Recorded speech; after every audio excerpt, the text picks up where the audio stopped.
안녕하세요. 친칠라 발표를 맡은 박은호입니다.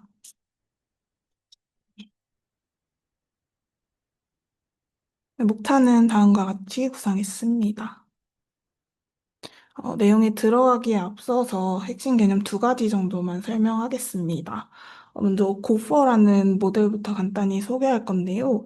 2021년에 딥마인드에서 만든 초거대 언어 모델로 파라미터 수가 2,800억 개, 그러니까 GPT-3보다도 더 큰 모델이었습니다. 구조는 우리가 잘 아는 트랜스포머 기반이고요. 위키피디아나 북스코퍼스 같은 다양한 대규모 텍스트 데이터를 학습했습니다. 근데 여기서 중요한 건 이 모델이 300빌리언 개의 토큰만을 가지고 학습했다는 점인데요. 모델은 엄청나게 큰데 데이터는 그렇게 많지 않다는 거죠. 논문에서는 바로 이 부분을 지적합니다. 이런 초거대 모델들이 사실상 충분히 학습되지 못한 상태일 수도 있다라는 점을 언급하는데요. 그렇습니다.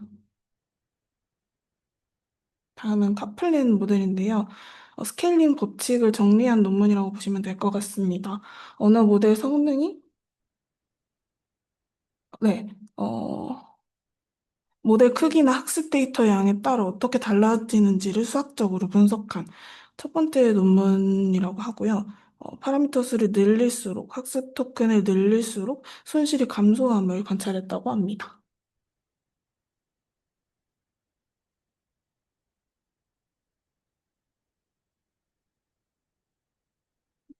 이 친칠라 논문이 나왔을 당시에 GPT-3나 메가트론 터닝 에너지, 그리고 고퍼 같은 초거대 언어 모델이 쏟아져 나오고 있었습니다. 일반적으로 이런 모델들은 파라미터 수를 극단적으로 키웠고, 그럼에도 학습에 사용된 토큰의 수는 고정되어 있었습니다. 파라미터 수가 많을수록 성능이 좋다고 여겼고, 대부분의 연구들이 모델 크기를 키우는 것에만 집중했습니다.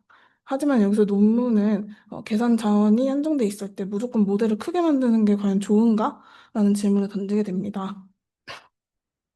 표를 보시면 그때 당시에 최근에 학습된 모델의 대부분의 대형 모델은 300빌리언 개의 토큰을 학습되었습니다. 즉 모델은 커지는데 학습 데이터는 그대로라는 것이죠. 따라서 본 연구에서는 모델은 상대적으로 훨씬 작은 크기를 사용하지만 300빌리언 토큰보다는 훨씬 많은 데이터로 학습되도록 정해진 예산에서 가장 낮은 손실을 달성하기 위한 최적의 모델 크기와 학습 토큰 수를 추정하는 것을 목적으로 연구를 수행합니다. 주어진 플롭스에서 가장 낮은 로스를 가진 n과 d를 찾는 실험을 진행하는데요. n은 모델 파라미터 수, d는 트레이닝 토큰의 수를 뜻합니다. 플롭스는 n, d에 따른 예산으로 보시면 될 것 같고요. 한마디로 정리하면 주어진 예산 C 안에서 할당할 수 있는 최적의 n과 d를 찾는 것을 목적이라고 할 수 있습니다.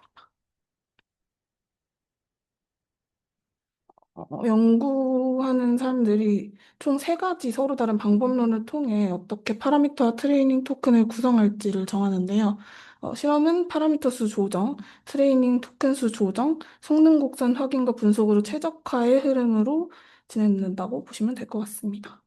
그 첫 번째 실험은 모델 사이즈를 고정하고 다양한 트레이닝 토큰을 가지는 방법입니다. 70밀리언부터 10빌리언까지 여러 개의 모델을 만들고 각각에 맞게 4개의 트레이닝 토큰을 할당합니다. 모델 사이즈와 트레이닝 토큰을 가지고 플랍스를 구할 수 있을 것이고 로스도 찾아낼 수 있습니다. 다양한 플랍스에서 가장 낮은 로스를 갖는 트레이닝 토큰을 찾는 것이 이 실험의 목적이었고요.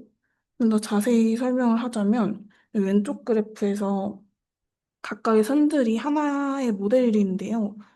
이것들을 X축을 플랍스, Y축을 트레이닝 로스로 가지는 그래프로 나타낼 수 있고, 여기, 뭐 10의 18제곱이라고 치면, 여기가 가장 낮은 로스를 가지는 것을 보실 수 있죠. 옆에 그래프는 스캐터 플롯으로 그린 건데요. 네, 초록색 라인이 고프가 실제로 사용했던 플랍스에 기반한 최적의 파라미터 수와 토큰 수, 그리고 회색 점이 각 플랍스에서 최적의 로스를 낸 포인트라고 보시면 될 것 같습니다.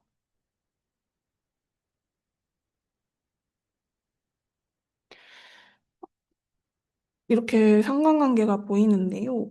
옵티말 N과 옵티말 D가 C의 어떤 개수에 비례하냐에 따라 중요도를 판단하는데 이때 A와 B가 모두 0.5로 나옵니다. C를 늘릴 때 A와 B를 0.5배만큼 더 늘려야 한다는 의미인데요. 연산 예산 C가 증가할수록 모델 크기 N과 학습 토큰 수 D를 동일한 비율로 증가시키는 것이 최적이라는 결론에 도달할 수 있습니다. 어프로치 1에서는 모델 사이즈를 고정하고 각각의 모델에 여러 개의 토큰을 부여했다면 어프로치 2에서는 9개의 트레이닝 토큰을 고정합니다. 그리고 각각의 여러 개의 모델 사이즈를 학습하는데요. 그렇게 되면 플랍스의 여러 개의 모델 사이즈에 대한 실험이 진행되고 플랍스에 맞는 모델 사이즈를 구할 수 있어서 가장 낮은 로스를 가진 모델 사이즈와 트레이닝 토큰을 갖게 되는 것입니다.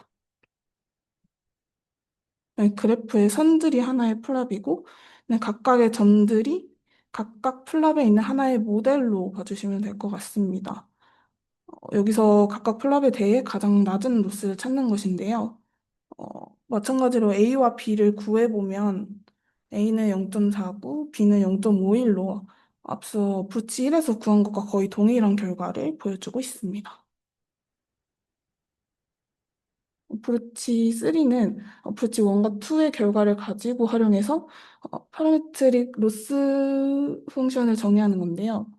어, 수식을 막 구체적으로는 아니고 그냥 간단하게 하자면 여기 E는 엔트로피, N은 모델 사이즈, 그리고 D는 토큰일 때 로스 펑션을 아, 이렇게 추정한다라고 수학적으로 정의되는 뜻인데요. n의 알파 제곱분의 a는 모델 파라미터가 부족해서 생기는 오차항이고요. d의 베타 제곱의 b는 트레이닝 토큰 수가 부족해서 생기는 오차항이라고 보시면 될 것 같습니다. 그래서 이게 허버 로스로 최적화를 진행하고요.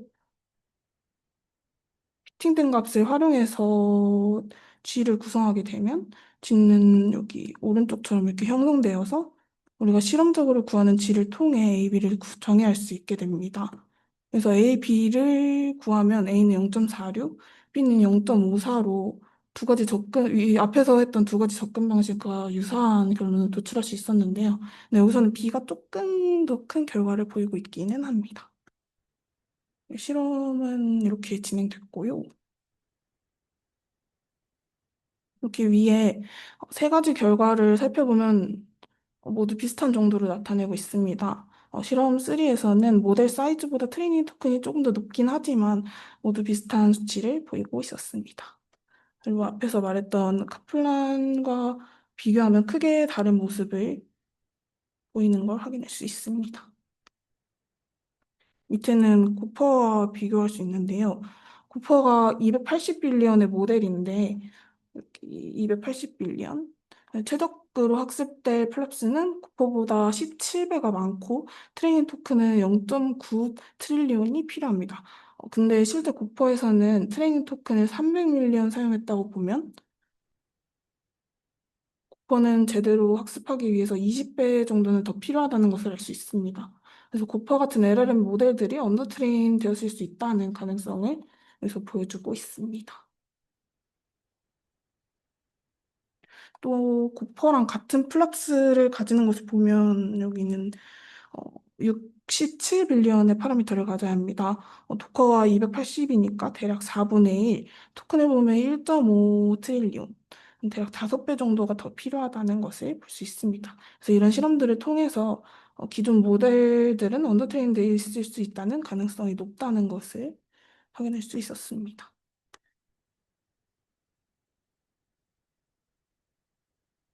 도커와 같은 플럭스를 가지지만 최적의 모델을 개발하고 여기서 연구에서 이름을 친첼라라고 지었는데요. 모델 사이즈는 도커보다 4배가 작고 트레인 토큰은 5배 정도가 더 많게 구성을 했다고 합니다. 그래서 나머지는 거의 비슷하게 사용을 했고 네, 학습이 크게 도커와 다른 점은 없었고 네, 트레인 토큰이 늘어나서 데이터셋의 비율이 조금 달라진 것 말고는 다른 것은 동일하게 진행했다고 합니다.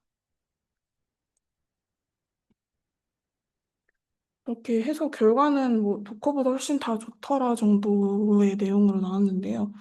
랭귀지 모델링도 잘하고 언더스탠딩에 대해서도 확실히 더 높은 성능을 보이고 있다고 합니다. 도커와 트레이닝 플롭스는 똑같지만 친칠라는 고퍼보다 4배 더 작은 모델이라는 걸 생각해보면 성능 향상이 크게 느껴질 수 있을 것 같습니다. 이렇게 다양한 데이터셋에서도 좋은 성능을 보이고 있습니다. 말씀드린 내용을 정리하면 그동안 대형 언어 모델의 발전 방향은 주로 모델 크기를 키우는 것에 집중되었습니다. GPT-3, 그리고 고퍼, 그리고 MT, NLG 같은 모델들이 대표적인 예인데요. 하지만 이 논문에서 제기한 핵심 문제는 이런 초거대 모델들이 사실 충분히 학습되지 않았을 수도 있다는 점입니다. 데이터는 그대로인데 모델만 키우다 보니 연산 자원을 낭비하고도 성능은 기대에 못 미치는 경우가 있었다는 거죠. 그래서 연구진은 같은 연산 안에서 모델 크기와 학습량을 어떻게 조절해야 가장 효율적일까라는 질문을 던졌고 그 해답이 바로 친칠라였습니다. 파라미터 수는 쿠퍼보다 작지만 더 많은 토큰으로 오래 학습된 친칠라는 거의 모든 과제에서 쿠퍼보다 나은 성능을 보였습니다. 그래서 이 실험은 모델의 크기보다는 학습의 효율이 더 중요하다는 사실을 입증했다고 볼 수 있을 것 같습니다. 네, 이상 발표 마치겠습니다. 감사합니다.